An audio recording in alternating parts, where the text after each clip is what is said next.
sur le podcast du média Petite Mue, le premier média qui sensibilise au handicap, à la santé et aux questions de vulnérabilité. Nous tenons à donner la parole directement aux personnes concernées et nous avons lancé ce format de podcast pour aussi interroger les systèmes. Notre approche se veut plus intersectionnelle parce que ce sont souvent les mêmes mécanismes d'exclusion qui se répètent, quel que soit le sujet. Aujourd'hui, on dédie cet épisode à une réalité aussi peu connue, le burn-out des patients. Et pour en parler, aujourd'hui, nous recevons Delphine Rémy. Delphine Rémy est autrice, podcasteuse et conférencière engagée sur les questions liées à la maladie, en particulier le cancer. À la suite d'un cancer du sein, elle a développé plusieurs initiatives pour accompagner les personnes malades et leurs proches. Elle est notamment à l'origine du projet Cancer, je gère, ainsi que le podcast Naître princesse, devenir guerrière, dans lequel elle partage des témoignages et des ressources concrètes pour mieux vivre la maladie. Et dans son dernier livre, Être là, consoler et soutenir une personne malade, elle parle du fossé qu'il peut exister entre les malades et l'entourage. Super livre que je recommande, où on a pu y participer aussi. Toi et Anaëlle. Effectivement, pour parler du cancer, mais aussi de toute autre maladie. Donc, merci d'être là aujourd'hui. J'ai une première question pour toi. Est-ce que peut-être tu veux plus te présenter avec tes mots ? Alors, tu sais, avant, je me présentais qu'avec le cancer, parce que c'est vrai que c'était ma vie, c'était ma réalité, et puis c'était mon boulot. Et c'est vrai que maintenant que la maladie s'éloigne un petit peu, les traitements sont terminés, parce que c'est très long, j'ai plutôt tendance à dire, voilà, je suis Delphine, je suis maman de 2 garçons. J'adore la pole dance que j'ai commencé il y a 2 ans. Et c'est vrai qu'avant, on me disait, ah, c'est quoi ton métier? Je disais, j'ai un podcast en oncologie parce que j'ai eu un cancer. Et c'est vrai que maintenant, je dis plus, j'ai un podcast. Et puis, on me dit, en quoi? Dans la santé? Ah, et quoi? Oncologie? Pourquoi? Bon, voilà. Donc, en fait, je me présente évidemment avec mon parcours aussi de soins. J'ai été diagnostiquée d'un cancer du sein en juin 2019. Donc, ça va faire 7 ans. J'ai terminé mes traitements il y a 1 an. C'est vachement long, en fait. Les traitements lourds, alors, il était petit, mais très agressif. Donc, j'ai eu des gros traitements. Les traitements lourds, la période des traitements lourds dure plus ou moins 1 an. Et puis, il y a encore une hormonothérapie. Finalement, les gens pensent qu'un cancer du sein, c'est une mauvaise année à passer. Mais comme il y a 80% des cancers du sein qui sont hormonodépendants, il y a encore des traitements pour diminuer les risques de récidive, encore pendant 5 à 10 ans. Donc c'est long quand c'est un cancer localisé. C'est à vie quand c'est un cancer métastasé. Merci pour ta présentation. Et justement, tu en parles dans ton dernier livre de burn-out des patients. C'est quelque chose dont on parle souvent, enfin assez peu. Ouais. Comment toi, tu le définirais? Est-ce que tu l'as vécu? Est-ce Oui. que tu as aussi eu des témoignages là-dessus? Alors, tu sais, Alice, moi, ce qui s'est passé, c'est que je l'ai vécu dans ma chair et je me suis dit, mais c'est pas possible, il faut que j'en parle, en fait. Et du coup, c'était au moment du Covid. J'ai tapé burn-out médical, mais je tombais que sur Google. Je tombais que sur le burn-out des patients. Des soignants, pardon, des soignants. Le lapsus. Parce qu'en plus, à ce moment-là, c'était vraiment le sujet. Avec le Covid, ils étaient débordés. Il y avait que le burn-out des soignants. J'ai cherché partout. Il n'y avait pas encore ChatGPT, donc peut-être que, ben, tu vois. Mais partout, il n'y avait rien qui était écrit sur le burn-out des patients. Et du coup, j'ai contacté Camille Raka de l'association Draw Your Fight et on a décidé de faire un podcast sur le sujet. Alors, c'est quoi le burn-out des patients? Et je te dis, il n'y avait aucune définition, rien qui se trouvait. Et pourtant, c'est une réalité qu'on vit dans notre chair. C'est vraiment ce moment où tout devient trop. On a été tellement trituré, examiné, coupé. J'ai besoin de parler du corps organique et du corps symbolique. Quand on est malade, le corps médical s'adresse à notre corps organique. Et c'est normal, ils doivent éradiquer la maladie. Donc, il n'y a pas tellement de place, en tout cas dans le cadre du cancer, pour tout ce qui est corps symbolique, féminité. C'est clair qu'on en parle un petit peu, mais au début, il faut aller vite, il faut frapper fort avec des traitements lourds. Donc, en fait, les médecins s'adressent à notre corps organique. Il y a pas mal de patients qui se plaignent de ça, mais je pense qu'au début, voilà, c'est comme ça, ils sont là pour ça, on leur demande d'éradiquer la maladie. Et donc, c'est vrai que ça m'a fort frappée, tous ces examens au début. T'es quasi nu, tu vois, on te demande d'enlever ta blouse tout le temps, t'as des médecins qui sont là, t'as parfois des assistants, et en fait, ton corps, il n'y a plus de place pour le corps symbolique, en fait, ni même ta féminité, quoi. Et même, je vais te dire quelque chose de très personnel, tu montes tes seins en permanence, tu vois, et même un jour, Didier m'a dit, mais enfin, tu lèves ton t-shirt comme si tes seins, c'était même plus quelque chose d'intime. Mais c'est vrai, au début, on est vraiment un corps organique. Et puis, j'ai eu 8 opérations de reconstruction, donc en fait, t'es coupé, trituré, piqué, examiné, réexaminé, t'as des anesthésies tout le temps. Et il y a un moment où tout devient trop. Le corps, je me suis dit, mais qu'est-ce qui se passe? Je voyais, il s'approchait avec des aiguilles, tu sais, ne fût-ce que pour des prises de sang. J'ai l'impression que mes veines roulaient et disparaissaient. J'avais entendu ça d'autres patients. Et en fait, c'est ce moment où tu ne supportes plus rien. Ton corps, c'est ton corps en fait qui est complètement en rejet des piqûres, et qui a peur et qui est voilà. Et donc c'est vraiment ce corps organique, c'est le fait d'avoir été, et je le dis finalement, coupé, recoupé, retrituré, recousu, redécoupé. Je descendais au bloc opératoire et tout mon corps était vraiment tendu. Et même, je crois qu'il y avait un médecin qui avait écrit un livre qui disait mes veines disparaissent en fait. C'est vraiment, on est tellement tendu. Et donc voilà. Après, ça peut mener quand on a fait ce podcast, il a été tellement écouté et on a reçu tellement de témoignages de patients. On ne parle pas de cette réalité. On ne parle pas de cette peur des patients.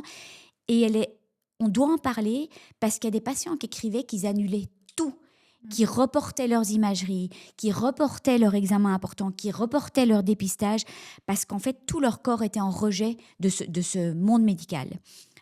Jusqu'à presque annuler même des rendez-vous chez les psys, alors qu'en fait, le psy ne touche pas le corps. Donc vraiment, et moi je me souviens d'un moment où j'étais, après ces 5 ans de traitement, d'opération dans tous les sens, j'étais chez le dentiste et il s'approche avec, tu sais, l'anesthésie, c'est même pas la fin du monde. Et en un coup, boum, j'ai explosé, j'ai dit je peux plus. Et il a pris le temps et j'ai pu nommer. Et donc, vraiment, n'hésitez pas à vous faire aider parce que le plus grave dans cette histoire, c'est d'annuler en fait des rendez-vous et de reporter des imageries, reporter des examens importants. Et c'est normal, en fait, c'est le trauma du corps. C'est vraiment le corps qui s'exprime. Et puis la peur d'avoir encore des mauvaises nouvelles.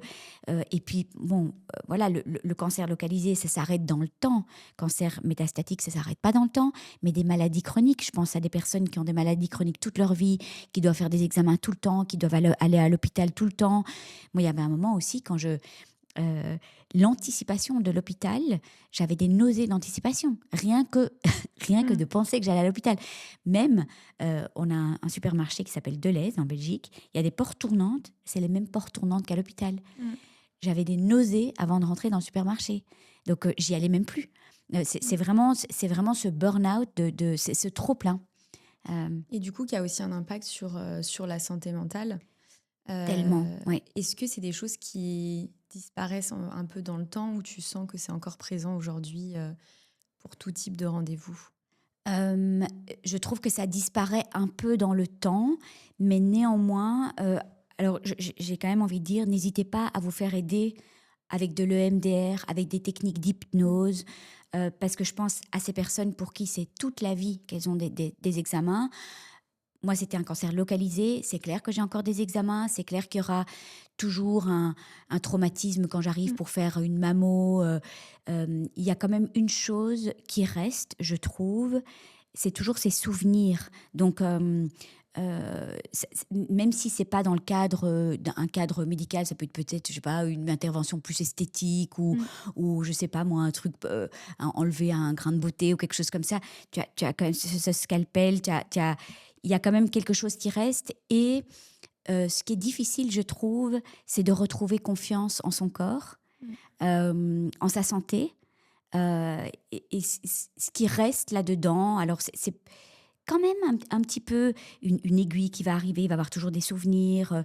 Mais ce qui est difficile, c'est de retrouver confiance en sa santé et de se dire que ça va aller. En fait, dès que j'ai un bobo quelque part qui dure un peu trop longtemps, mal au ventre, je me dis, ça y est, je suis repartie pour un tour. Le cancer est de retour. Ou même mon mari peut avoir une douleur. Écoute, une anecdote, il avait une cheville gonflée et il devait partir à un vol long courrier le lendemain. Et on était avec un prof de sport et le prof de sport lui dit, tu sais, ça peut être une phlébite.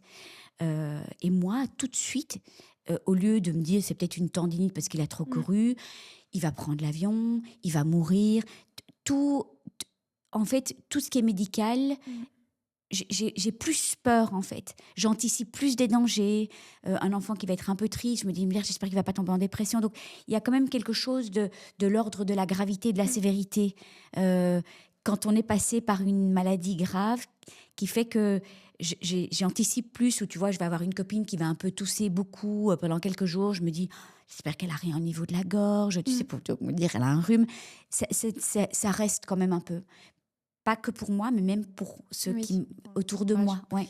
Mais je te rejoins totalement là-dessus. Moi, Est-ce que tu as ça aussi, oui. Dès que je vais faire des analyses, j'ai toujours l'impression qu'on va m'annoncer de mauvaises nouvelles, mais des Voilà. trucs classiques. Mais en même temps, dès que je fais des choses, moi, j'ai toujours un truc derrière. J'ai eu différents diagnostics de maladies.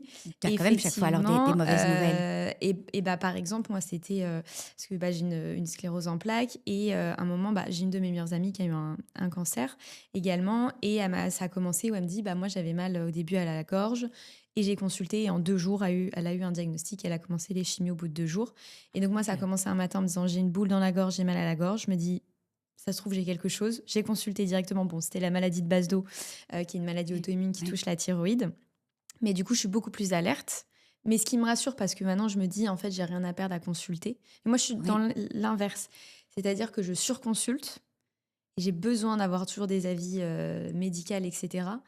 Mais par contre, dès que je vais faire un rendez-vous, ça me stresse, quoi. Mais tu surconsultes, mais c'est chaque fois une bonne raison ou Oui, au final. Oui, au Ça me final. permet d'avoir des diagnostics. Mais je pense qu'on ne sort pas intact d'avoir eu un jour une très mauvaise nouvelle. C'est quand même une machine, une prise de sang, enfin, qui nous a annoncé quand même une très mauvaise nouvelle. Donc c'est vrai que même quand j'ai des copines qui vont faire une mammo, je suis pas bien. Oui. J'attends avec impatience qu'elle m'appelle pour me dire tout est OK. Donc voilà, après, si ça a pu aider des gens à aller se faire dépister, tant mieux. Mais c'est vrai que ça restera. Alors, c'est pas une angoisse de tous les jours, mais tu vois un truc sur la peau qui va durer trop longtemps, une douleur qui dure trop longtemps. Mais bon, voilà, je pense qu'il faut vivre avec. Et je me dis, moi, je suis encore chanceuse, mais des personnes qui ont un cancer métastatique, donc ça veut dire qu'il est parti de l'organe primaire, il a été se développer ailleurs. Ça, c'est vraiment une épée de Damoclès constante parce que, voilà, il peut être stabilisé longtemps avec des traitements et le paysage a totalement changé. Il y a 15 ans, un cancer métastatique, il y avait une certitude de mort. Maintenant, on est passé d'une certitude de mort à une incertitude de vie qui est assez complexe. Mais finalement, bon, il y a des traitements extraordinaires, mais ces personnes doivent vivre constamment avec... est-ce que, OK, il est endormi pour le moment, si on a réussi à l'endormir, est-ce qu'il va se réveiller? Donc, en fait, ces journées de contrôle, alors pour une personne qui a eu un cancer localisé et qui est en rémission, tu te dis, est-ce qu'il est revenu? Mais pour une personne métastasée, le cancer est endormi, est-ce qu'il s'est réveillé? Donc, c'est encore plus... La charge mentale est terrible, terrible, terrible. Et puis, les lignes de traitement, ça dure un certain temps, donc il faut changer après de ligne de traitement. Et puis, c'est vraiment... Et ce qui est difficile, c'est que le cancer métastasé, il est invisible. Généralement, les cheveux ont repoussé, les gens sont retournés au travail, mais en fait, c'est terrible. Comme beaucoup de maladies chroniques. Alors là, il y a une notion de mort avec le cancer métastasé. Il y a d'autres maladies chroniques aussi, mais l'invisibilité est compliquée. Et justement, on parle, dans le burn-out des patients, est-ce qu'on parle aussi de la charge mentale, de tous les rendez-vous, le temps que ça nous prend, en fait, de gérer notre maladie au quotidien et qu'on est peut-être épuisé par ça. Oui. Est-ce que toi, tu l'as ressenti également dans les témoignages que tu as? Est-ce que ça revient souvent? Mais presque plus les maladies chroniques, parce que c'est à vie. Donc j'ai l'impression que cette charge mentale, elle est dans le cadre du cancer localisé. C'est vrai que pendant 1 an, c'est très, très, très, très soutenu parce s'il y a de la chimio, il y a les rendez-vous, il y a les examens, il y a les prises de sang. Pour peu qu'on n'ait pas de porte-à-4, on a un pick line, il faut aller le laver à l'hôpital. Enfin, j'avais fait un podcast avec François Bourgognon et j'ai adoré parce qu'il disait, en fait, un cancer, c'est un job à temps plein, en fait, tous les traitements lourds. Et souvent, les femmes, elles veulent encore prendre soin de leurs enfants, de la maison. Donc, c'est vraiment beaucoup. Oui, et c'est vrai que ça prend une place énorme et que parfois, on est un peu en décalage et une espèce de solitude par rapport aux autres parce que, voilà, mais je dirais la même chose de, voilà, Chloé, qui a écrit aussi, Chloé Romingas, qui a écrit dans le livre. Je vois les traitements, les rendez-vous qu'elle a, c'est presque... C'est presque son boulot à temps plein, en fait. Et c'est difficile parce que je pense que des personnes qui n'ont jamais été malades peuvent pas se rendre compte de l'angoisse, et puis c'est pas drôle, hein. C'est pas, les nouvelles sont pas toujours bonnes. On aimerait bien ne pas aller à l'hôpital, quoi. Enfin, je sais pas comment toi tu le Oui. vis, mais c'est quand même là en permanence, quoi. Puis ça freine, enfin, dans les maladies chroniques, c'est aussi, des fois, on a des périodes où ça va très bien, Oui. ou pas, ça dépend vraiment des symptômes et des personnes, mais on a toujours ce truc on se lance dans plein de choses et on sait qu'à tout moment, ça peut s'arrêter parce qu'on est moins bien. Mais ça, c'est plus quelque chose que j'ai plus accepté aujourd'hui en me disant, mon corps, c'est mon corps Oui. et si je dois m'arrêter, je m'arrête et c'est le plus important, Mais c'est pas évident. En plus, quand on c'est est à mais la tête d'une c'est boîte où on mais attend c'est beaucoup pas de toi, facile. c'est C'est pas pour ça qu'on est facile, hein. maintenant, on est plusieurs chez Petite Ouais, Mue. oui, oui. Et ça permet de soulager aussi et d'avoir, si je suis pas là ou s'il y a des moments où ça va moins bien, on forme un peu des duos d'entraide Ouais, oui. aussi Ça, c'est bien. et ça fonctionne. Et il y a aussi, enfin moi j'aimerais bien parler d'un sujet que je trouve intéressant parce que j'ai un peu vécu aussi, c'est euh, quand on prend la parole sur notre santé, notre handicap, etc., que ça peut être sur les réseaux sociaux, via un podcast, etc., ou qu'on en fait notre métier, par exemple. Oui. Ça aussi, je trouve que c'est très compliqué pour notre santé mentale d'être dans un sujet déjà qu'on vit au quotidien, mais en plus, on en parle tous les jours. Et tu vois, moi, par exemple, je vois là, le handicap de partout. C'est-à-dire qu'effectivement, dès que quelqu'un a quelque chose, en fait, vu que tous nos témoignages partent de j'ai commencé à faire ça et après je suis arrivée à ce diagnostic, Oui. on a l'impression que tout le monde est concerné, que c'est toujours comme ça. Et ça peut aussi, pour notre santé mentale, c'est aussi dur, je trouve, à gérer les émotions des personnes en Un petit face, nos burn-out aussi, un émotions petit burn-out aussi et de un petit personnes qui burn-out sont dans aussi. le. Mais oui, et c'est intéressant. Enfin, je suis ravie d'échanger avec toi parce que moi, je le dis avec honnêteté que parfois, j'en peux plus, quoi. Mm. Euh, et je suis toujours hyper contente. Tu vois, là, je suis contente d'en parler avec toi. Mm. Ça m'anime, c'est ma mission. Mais parfois, je deviens même cynique. Je me dis, mais c'est pas possible. On parle plus. Je veux plus entendre parler de vos cancers. Je veux plus. Mm. Je trouve que c'est lourd. Et oui, je pense que les gens ne se rendent pas spécialement compte que le sujet est pas léger. Alors c'est vrai, je me pose parfois des questions. Je me dis, j'aspire à une autre vie. On parle plus jamais d'oncologie. Mm. On parle plus. Je vais vendre des post-it, ou je vais vendre des bics, ou je vais être réceptionniste, ou j'en sais rien. Mais c'est une mission magnifique. Mais parfois, j'en ai vraiment marre. Je le dis et je n'en. Ce qu'il y a, c'est que c'est paradoxal ce que je dis parce que j'envisage même pas une autre vie. Mais peut-être que je dois. J'ai découvert qu'il y avait une vie à côté du boulot, il n'y a pas longtemps, parce qu'on a un petit projet familial d'une petite maison de campagne à 1 heure de chez nous, qu'on va louer. Et en fait, j'ai passé beaucoup de temps à choisir les couleurs, aller dans des brocantes. Et je me suis dit, waouh, il y a une vie à côté du boulot. Mm. Et j'étais tellement passionnée que je travaillais tout le temps, je faisais que ça. Et j'étais dans cette espèce de mouvance. Oui. J'arrivais pas à m'arrêter, en fait, mais j'aimais tellement. Jusqu'à un moment où je me suis dit, mais et j'ai passé du temps parce qu'il fallait choisir les couleurs des murs et tout ça, aller dans des marchés tôt et tout ça, découvrir, enfin trouver des lits. Et je me suis dit, waouh, il y a autre chose, quoi.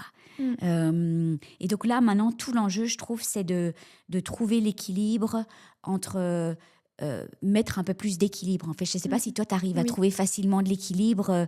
Moi, je suis tout le temps appelée par mon job et passionnée.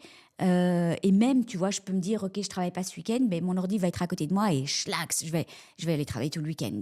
Ouais. Donc, je sais pas, est-ce que toi, tu as ça aussi? Moi, j'arrive là depuis maintenant 1 an à plus du tout travailler le week-end, à vraiment me faire des pauses. Et ce qui m'a beaucoup... Enfin, j'ai eu un gros moment de burn-out, je pense, l'année dernière, au moment de mon autre diagnostic de maladie, mais il y avait tout qui s'entremêlait. Et effectivement, c'est aussi... Moi, je trouve ça dur, c'est quand c'est notre image et que moi, le média Petite Mue, c'était beaucoup aussi mon image, Oui. où je devais à chaque fois me demander de réexpliquer ma maladie, de pourquoi j'avais fait ça.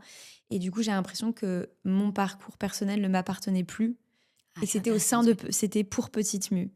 Et du coup, maintenant, je prends beaucoup moins la parole personnellement. Je suis juste sur le podcast parce que j'adore faire ça Oui. et je préfère interviewer d'autres personnes. Oui. Mais je vais plus me mettre en avant. J'essaye au maximum.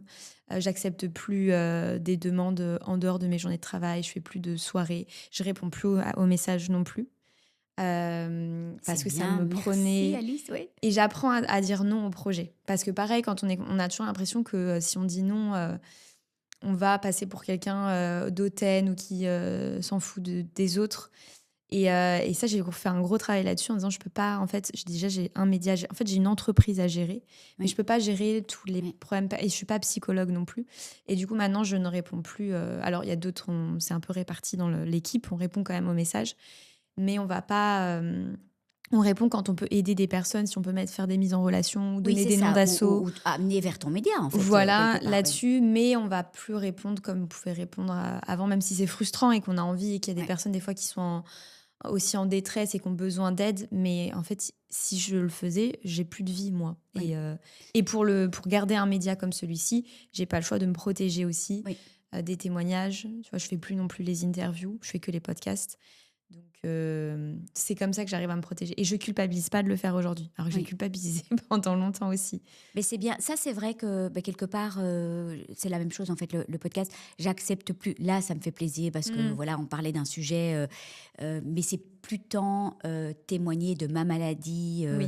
Et c'est vrai que je préfère tendre la parole, enfin, donner mon micro avoir quelqu'un à mon micro plutôt que moi raconter l'histoire. Et c'est vrai que de plus en plus, j'interviewe des experts plutôt que des histoires de patients. Parce que voilà, ça devient beaucoup. Je ne fais pas de l'accompagnement patient. Donc, c'est vrai Oui. qu'il y a énormément de personnes qui disent... En plus, il y a quelque chose, je trouve, avec le podcast, c'est que comme c'est très intime comme média, les gens ont l'impression qu'ils te connaissent et que tu es leur ami. Oui.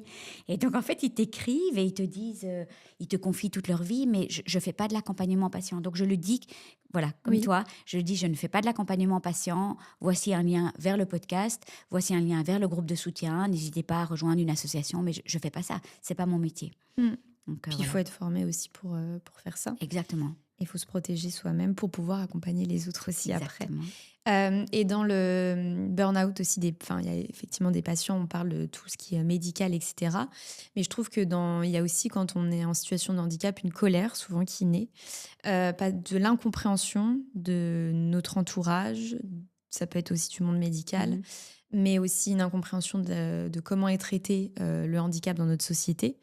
Ça, il y a encore plein de problèmes là-dessus. Oui. Et en tout cas, en France, Ça bouge je bien sais que grâce tu à es vous. en Belgique, mais en France, il y a encore un modèle médical du handicap et pas un modèle social du handicap, où effectivement, le modèle médical, si on cherche absolument à réparer les individus, plutôt que de les accompagner et rendre accessible plutôt un environnement. Alors, dans le cas effectivement, moi, j'aime bien dissocier quand c'est une maladie où il y a besoin d'un traitement, etc. Et que ça, ce modèle médical, on en a besoin dans tous les cas parce que c'est pour vivre.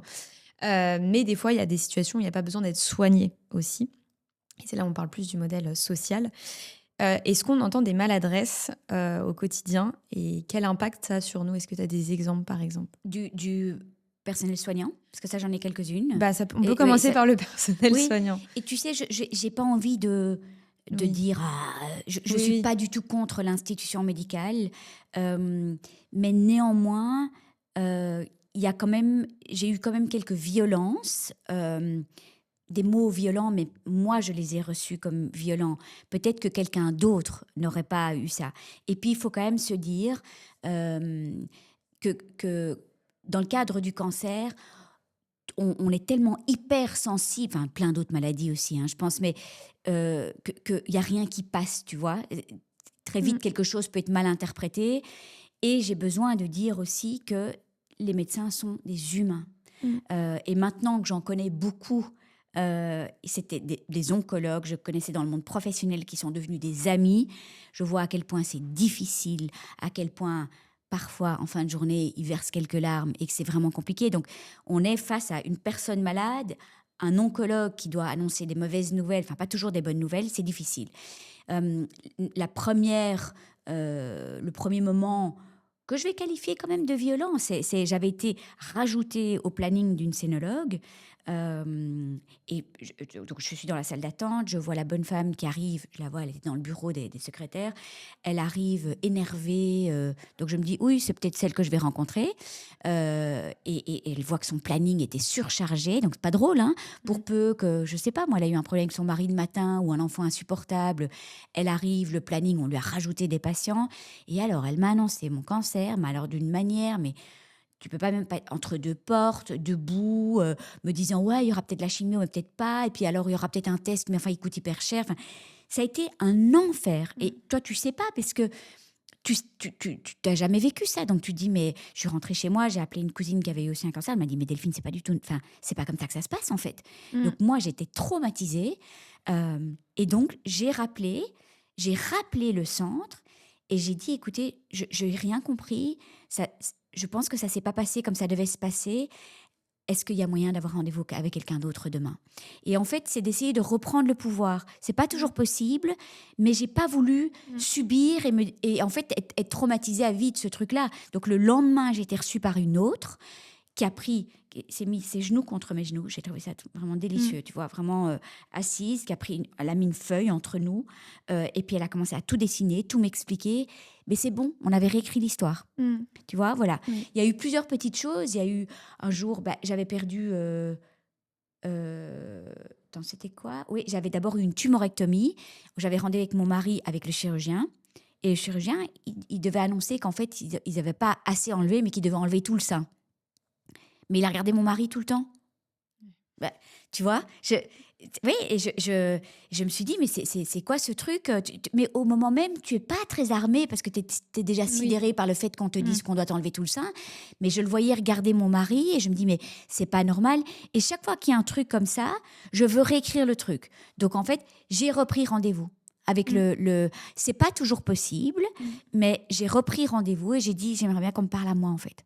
Donc voilà, donc il y a eu plusieurs trucs comme ça. Il y a eu aussi mon chirurgien plasticien qui me reconstruisait. C'est pas qu'il avait fait un mauvais job, c'est pas du tout ça, mais j'étais pas encore contente du résultat. Et puis il m'a même pas du tout regardée comme une femme ou répondu comme une femme. Voilà, j'ai changé de plasticien. Voilà, et je suis arrivée chez une femme. Donc en fait, oui, c'est violent, oui, c'est dur, oui, ça traumatise. Mais j'ai jamais voulu rester bloquée sur un truc comme ça. Et après, on n'est pas toujours armé et qu'il y a peut-être certaines personnes qui osent pas, ou peut-être qu'il y a certaines personnes aussi qui ont des maladies tellement rares qu'il n'y a pas d'autres spécialistes. Donc ça, j'y pense aussi. Tu vois, il y avait une personne qui m'avait dit ça avait été très violent avec un médecin, mais en fait, il n'y avait pas d'autres spécialistes dans sa maladie. Donc elle n'avait pas le choix. Donc voilà, j'ai quand même envie de... Je lève mon chapeau parce que ces oncologues sont parfois fatigués, ils ont des consultations trop courtes, ils doivent annoncer parfois des nouvelles terribles, c'est pas facile. Et puis nous, on est là à scruter tout ce qu'ils vont dire, à peut-être, tu vois, mal interpréter un regard, se dire merde, il m'a pas regardé, c'est horrible. Donc c'est pas simple, c'est une relation compliquée, patient-médecin, mais je trouve qu'il faut pas hésiter à métacommuniquer sur la relation. J'ai entendu beaucoup de patientes, alors dans le cadre du cancer du sein, qui disaient mais que tous les médecins étaient des cons, que tous les médecins ceci, que tous les médecins cela. Et parfois, je me dis peut-être que la patiente doit se faire aider et qu'elle est peut-être aussi dans une phase de non-acceptation.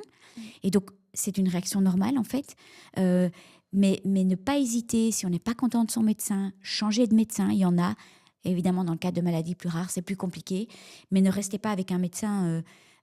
que vous n'appréciez pas, n'hésitez pas à dire que vous n'aimez pas la relation et que vous aimeriez ceci, cela, et peut-être que ça peut changer.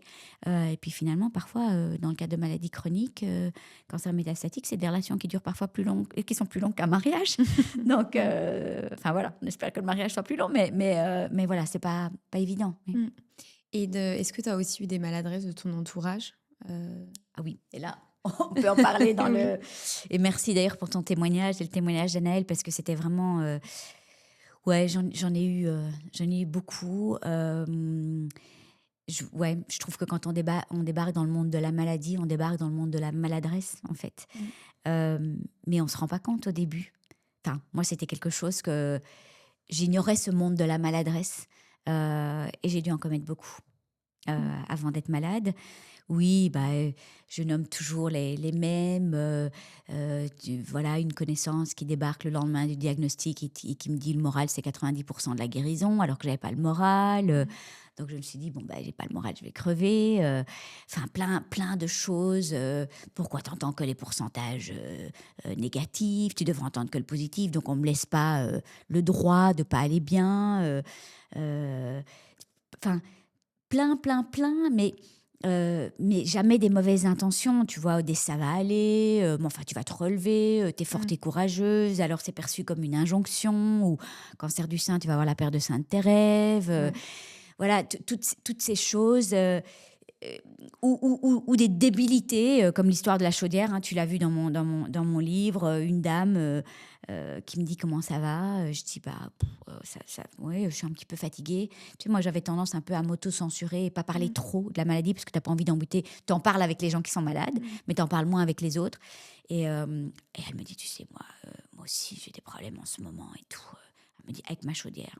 Je me dis, oh, on n'est pas tout à fait dans le même registre, hein, tu vois. Mais c'est cette tension, c'est vraiment l'explication psychologique, mais c'est la tension entre la personne malade et non malade, ou la personne en souffrance. Hein. Ça peut être une autre épreuve. Et il y a une espèce de tension qui est désagréable pour la personne qui n'est pas en souffrance. Et donc, elle va essayer de se mettre au niveau de la personne en souffrance. Et donc, elle va essayer de créer un petit pont en se disant, OK, je vais peut-être lui dire que moi aussi, ça ne va pas trop en ce moment. Donc, on peut se rejoindre quelque part sur un terrain. Mais moi aussi, ça ne va pas en ce moment parce que j'ai des problèmes avec ma chaudière. Ce n'est pas tout à fait la même chose qu'après une chimio. Mais c'est très maladroit. Elle a dû s'en rendre compte. Mais l'intention n'est pas mauvaise. L'autre jour, je prends un taxi pour aller à la gare. Et le gars me demande qu'est-ce que vous faites. Enfin bon, bref, je finis par expliquer le podcast, le cancer, le truc. Et puis il me dit, mais je connais quelqu'un qui a eu la même chose et tout. Donc, il voulait créer un petit pont, tu vois, se mettre en lien avec moi. Et puis je dis, mais comment va la personne? Elle est morte. Donc, tu te dis, c'est raté, mais quelque part, tu comprends l'intention du bonhomme, en fait. C'est de me rejoindre dans quelque chose de similaire où il pouvait partager aussi, lui, une histoire. Donc, en fait, quelque part, lui, il parlait de lui, en fait. Il parlait de la personne qu'il connaissait souvent. Quand les gens disent quelque chose, ils parlent d'eux. Tu sais, quand les gens disent « ça va aller, t'es forte et courageuse », ils parlent d'eux et de la manière dont eux sont au monde. Peut-être c'est des gens qui se relèvent tout le temps, qui se balancent des injonctions tout le temps, ou alors ils parlent d'eux. Donc, par exemple, la sœur de ma voisine, on s'en fout en fait de la sœur de ma voisine. C'est moi en ce moment, tu vois. Donc, c'est vraiment... en fait... c'est pas parler de soi, c'est respecter les silences, c'est pas minimiser, c'est pas d'injonction, pas de comparaison, écouter l'autre et franchement, quand on sait pas quoi dire, simplement poser des questions à l'autre. Parce que souvent, on sait pas quoi dire. Tu vois, voilà, tu serais arrivé ce matin, tu m'aurais parlé de quelque chose de grave par rapport à ta maladie ou la sclérose ou... qu'est-ce que j'aurais fait? Je t'aurais posé des questions. En fait, c'est ça. Tu arrives avec quelque chose, je vais créer cet espace pour que tu puisses déposer ce quelque chose. Il n'y a que ça qui compte, en fait, à ce moment-là. Après, peut-être que moi, j'ai aussi quelque chose d'autre. Donc, après, on peut en parler. Mais quand la personne arrive avec une souffrance, une maladie, un burn-out, un deuil, une nouvelle grave...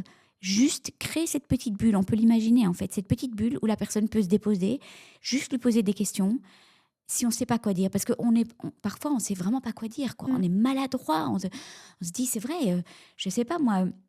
Oui, j'ai l'exemple de cette femme, on était dans une foule, à un événement à Bruxelles, et elle me parle de son fils qui a un cancer très avancé, donc son pronostic vital est engagé. Qu'est-ce que j'allais dire? J'avais écrit le bouquin et tout. Hein. Je me dis, c'est pas vrai. Mais et en fait, la seule chose... alors, il y avait du monde, c'était pas chouette comme cadre. Donc, je l'ai prise dans les bras. Parce que franchement aussi, parfois, le toucher, ça vaut 1000 mots.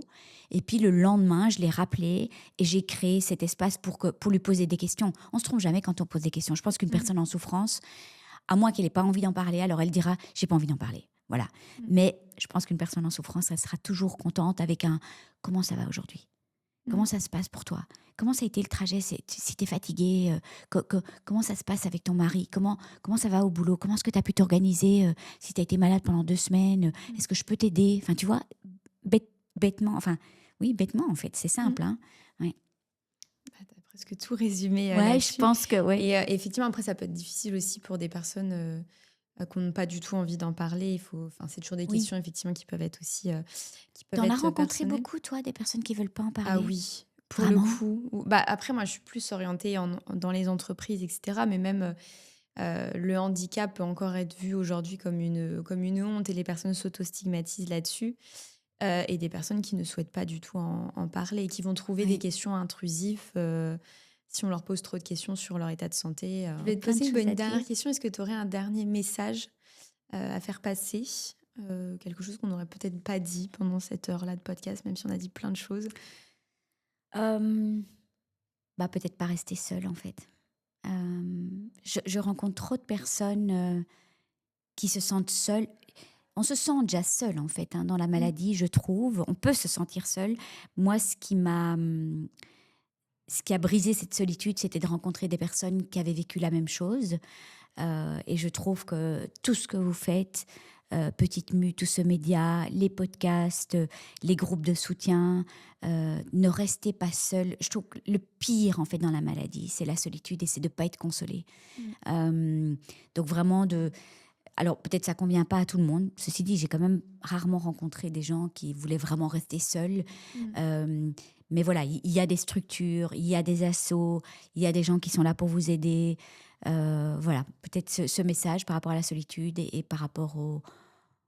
On a des ressources insoupçonnées et insoupçonnables, hein, je pense, quand même.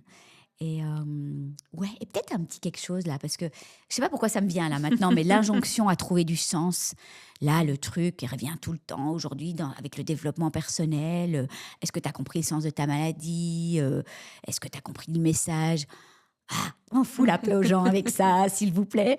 On arrête avec le sens. Voilà, je trouve ça hyper difficile. Si quelqu'un a envie de trouver du sens à ce qui lui arrive, tant mieux. Si vous avez des théories personnelles, parce que voilà, quelque chose vous est arrivé pour une raison, tant mieux. Mais n'imposez pas cette question à des gens malades. C'est hyper culpabilisant. Voilà, il n'y a pas le fameux mal à dit. Je pense qu'on en a parlé aussi dans mon livre. Je trouve que c'est très, très, très lourd à porter et très culpabilisant. Bah, merci de finir là-dessus. Où est-ce qu'on peut te retrouver? Où est-ce qu'on peut retrouver ton livre aussi? On peut retrouver mon livre sur mon site, donc Être là, consoler, soutenir une personne malade, sur le blog Cancer je gère. On peut le retrouver sur des grandes plateformes de vente de livres, en format Kindle, le podcast Naître princesse, devenir guerrière. Enfin, si vous tapez Delphine Rémy, voilà, il y aura tout. Et voilà. Et puis, n'hésitez pas à le lire. Merci en tout cas pour ton témoignage, le témoignage d'Anaëlle aussi. Ça a permis de vraiment inclure tous les malades, en fait. Ce livre s'adresse vraiment à tout le monde, parce qu'on a tous quelqu'un de malade autour de nous. J'ai l'impression que je fais un peu la promo, mais je trouve qu'il est d'utilité publique, en fait, parce que on aura tous quelqu'un de malade, et puis c'est pas nous-mêmes, ce sera un proche. Donc c'est important. Merci beaucoup. De toute façon, on mettra les liens Voilà. dans la description. Et merci à toi d'être venue. C'était hyper intéressant. Merci Alice.